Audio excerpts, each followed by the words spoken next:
الحمد للہ رب العالمین والعاقبۃ للمتقین والصلاة والسلام علی سید الانبیاء والمرسلین نبینا محمد وعلی آلہ وصحبہ اجمعین اما بعد عن انس رضی اللہ تعالی عنہ عن النبی صلی اللہ علیہ وسلم قال ثلاث من کن فیہ وجد حلاوة الایمان ان یکون اللہ ورسولہ احب الیہ مما سواہما وان یحب المرء لا یحبہ اللہ وان یکرہ ان یعود فی الکفر کما یکرہ ان یقذف فی النار رواہ البخاری۔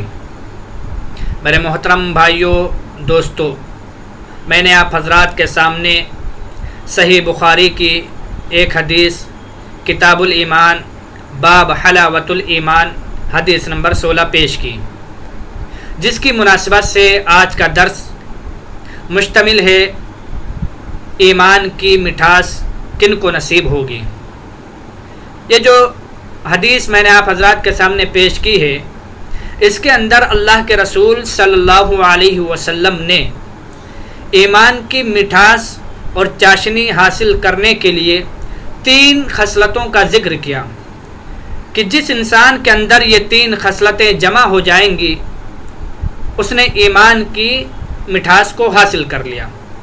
پہلی خصلت جو اللہ کے نبی صلی اللہ علیہ وسلم نے ذکر کی ہے وہ یہ ان یکون اللہ ورسولہ احب الیہ مما سواہما، کہ اللہ کی اور اس کے رسول کی محبت انسان کی تمام محبوب چیزوں پر غالب ہو جائے، یعنی انسان جن چیزوں کو چاہتا ہے، جن چیزوں کو پسند کرتا ہے، جو اس کے نزدیک سب سے زیادہ محبوب اور پسندیدہ ہے، ان تمام محبوب اور پسندیدہ چیزوں پر اللہ کی اور اس کے رسول کی محبت کو لازم کرے، غالب کرے۔ دوسری خصلت جو اللہ کے نبی صلی اللہ علیہ وسلم نے ذکر کی وہ یہ کہ انسان جب کسی سے محبت کرے تو صرف اور صرف اللہ کے لیے محبت کرے۔ تیسری خصلت کہ وہ کفر کی حالت میں جانے کو اسی طرح برا جانے جس طرح سے آگ میں جانے کو برا جانتا ہے، آگ میں جانے کو ناپسند کرتا ہے۔ یہ 3 خصلتیں اللہ کے نبی صلی اللہ علیہ وسلم نے ذکر کی۔ تو پہلی خصلت جو ہے وہ اللہ کی اور اس کے رسول کی محبت غالب ہو۔ اللہ کی محبت، اس کا کیا مطلب ہے؟ اللہ کی محبت کا مطلب یہ ہے کہ توحید الوہیت میں صرف اور صرف اللہ رب العالمین کے لیے تمام عبادتوں کی قسموں کو عمل میں لایا جائے، یعنی عبادت کی جتنی بھی قسمیں ہیں وہ تمام اقسام، تمام عبادتیں اللہ رب العالمین کے لیے خالص ہونی چاہیے۔ کسی نبی، کسی ولی، کسی پیر، کسی جن، بھوت، فرشتے، کسی کو اس میں شریک نہ کیا جائے۔ کیوں؟ لا الہ الا اللہ کا تقاضا ہی یہی ہے کہ تمام معبودان باطلہ کا انکار کیا جائے اور عبادات صرف ایک اللہ کے لیے ہو۔ اور رسول اللہ صلی اللہ علیہ وسلم کی محبت، اس کا کیا مطلب ہے؟ اس کا مطلب یہ ہے کہ اللہ کے رسول صلی اللہ علیہ وسلم کی اطاعت اور فرما برداری۔ اگر آپ اللہ کے رسول سے محبت کر رہے ہیں تو رسول اللہ صلی اللہ علیہ وسلم کی اطاعت اور فرما برداری ضروری ہے، اور اس کے بغیر محبت رسول کا دعویٰ بالکل ہی غلط ہے، باطل ہے۔ اگر کوئی اللہ کی رسول صلی اللہ علیہ وسلم کی اطاعت اور اس کی فرما برداری کے بغیر یہ کہے کہ ہم اللہ کے رسول صلی اللہ علیہ وسلم سے محبت کرتے ہیں اور اللہ کے رسول صلی اللہ علیہ وسلم کے احکامات کو نہیں مانتا ہے تو جھوٹا ہے، وہ اللہ کے رسول صلی اللہ علیہ وسلم سے محبت کرتا ہی نہیں ہے۔ کیونکہ جب انسان کسی سے محبت کرتا ہے تو اس کی وہ چیز جو پسند کرتا ہے اسی کے مطابق وہ عمل بھی کرتا ہے اس کو خوش کرنے کے لیے۔ تو اسی طرح سے اگر آپ اللہ کے رسول سے محبت کرتے ہیں تو اللہ کے رسول کے احکام کو، ان کے فرامین کو بلند و بالا تسلیم کرنا ہوگا۔ اور اللہ کے رسول صلی اللہ علیہ وسلم سے محبت اور اس کی اطاعت و فرما برداری کا تقاضا ہی یہی ہے کہ اللہ کے رسول صلی اللہ علیہ وسلم کے جو فرمودات ہیں، آپ صلی اللہ علیہ وسلم کے جو فرامین ہیں، ان کو بلند و بالا تسلیم کیا جائے۔ اللہ کے رسول صلی اللہ علیہ وسلم کی اطاعت و فرما برداری اور اس کے فرمان کے مقابلے میں کسی کے حکم کو نہ مانا جائے۔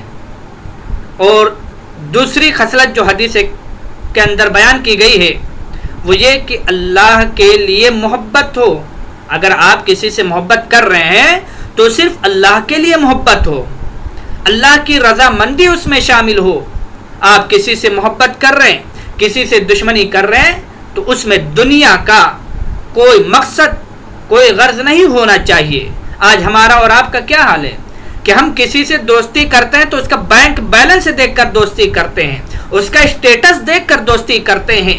جب تک ہمارا اس سے فائدہ ہو رہا ہوتا ہے ہم اسے دوست مانتے ہیں, اور جیسے ہمارا فائدہ اس سے حاصل ہو جاتا ہے, ہمارا مفاد اس سے ہم طلب کر لیتے ہیں اپنا مفاد, تو فوراً ہم اسے بھول جاتے ہیں, سلام تک نہیں کرتے ہیں. ایسا لگتا ہے کہ کبھی وہ ہمارا دوست تھا ہی نہیں.